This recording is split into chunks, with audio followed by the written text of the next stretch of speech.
So what's the connection between leadership and selling ice cream? Well, you've probably heard it said, if you want to make everyone happy, don't be a leader, go sell ice cream. But even that's controversial these days, right? Sugar, dairy, ethics. It's not as straightforward as it used to be. And let's be honest, neither is leadership. When you first set out on the leadership journey, it all seems so clear. Just think of Jeremiah. The word of the Lord came to me, saying, before I formed you in the womb, I knew you. Before you were born, I set you apart. I appointed you as a prophet to the nations. God calls him into leadership and tells him some important truths. He says, I know you better than you know yourself. I'll direct you to where I want you to go. I'll be with you wherever you end up, and I'll equip you with what you need when you need it. Amazing, right? But then years into the job, listen to what Jeremiah says in chapter 20. You deceived me, Lord, and I was deceived. You overpowered me and prevailed. I'm ridiculed all day long. Everyone mocks me. Whenever I speak, I cry out, proclaiming violence and destruction. So the word of the Lord has brought me insult and reproach all day long.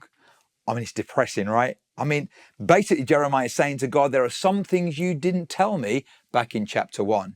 You didn't mention the trouble, the accusation, the rejection, the difficult people, the emails I'd receive. You didn't tell me there'd be days I'd write my resignation again and again. We didn't learn this stuff in Bible college. But here's the truth. The God who knows all things won't tell us everything he knows. Why? Because we couldn't cope with it. And there are some lessons, deep soul-shaping ones, that only get learned when we're not in control. So the real question is, what do you do when you're faced with what you didn't predict and what you can't control? You can obsess over what you don't know, or you can anchor yourself in what you do know. And let's be honest, we are leading in a time of massive pendulum swings, right? From hierarchical authority to relational authenticity, from hero leaders to healthy teams, from burnout as a badge of honor to boundaries as wisdom. Previous generations modeled sacrificial leadership that looked in some ways like abandoning family and health and even their souls. Now, many younger leaders are rightly less willing to sacrifice everything, but maybe also unsure where healthy sacrifice fits. And in this current cultural moment, leadership scandals, investigations, social media critique, no wonder fewer people wanting to step into leadership today. In Barna's 2023 global study, it found that 42% of pastors seriously considered quitting full-time ministry in the previous year. God, you never told me this. But here's the pivot. It's time to rediscover the bigger story, the greater story, the story of God.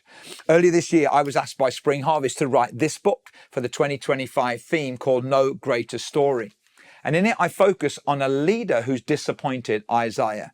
His nation is falling apart politically, socially, economically, spiritually. And on top of all of that, his hero, the king, is dead.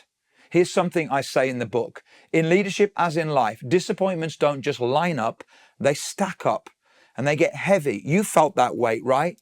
But Isaiah sees something bigger. He sees the story of God, God the creator, the redeemer, the perfecter. And that bigger story anchors him, not in what he knows, but in who he knows.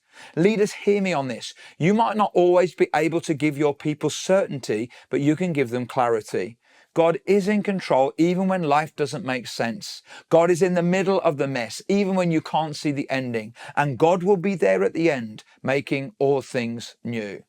What your people need most from you is not a leader with all the answers, but a leader who is present and a leader who is real. A leader who says, I don't know, but I do know this. That's clarity. That's leadership.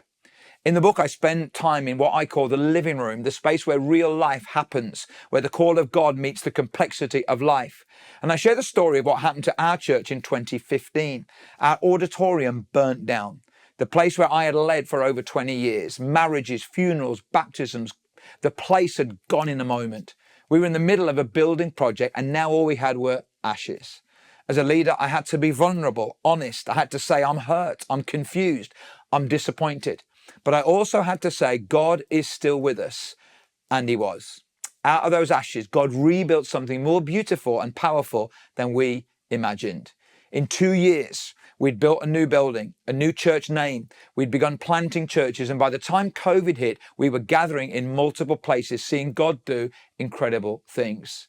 A friend recently reminded me of something that I had said the week after the fire, where apparently I said this: if God can bring life from the dust of the earth, imagine what he can do from the ashes of a fire.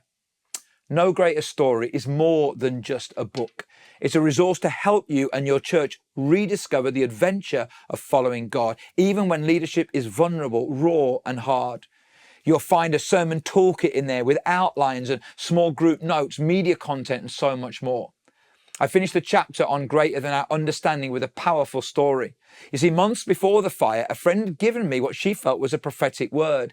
In it, she saw me walking through a fire. I was confused and disappointed, but on the other side was a spacious place and God was leading me through. At the time, it meant nothing to me, but a few months later, that's exactly what happened. And maybe, just maybe, he'll do the same for you. Grab your copy of the No Greater Story Leaders Toolkit. It includes multiple copies of the books for your church, downloadable sermon outlines, small group notes, and spoken words.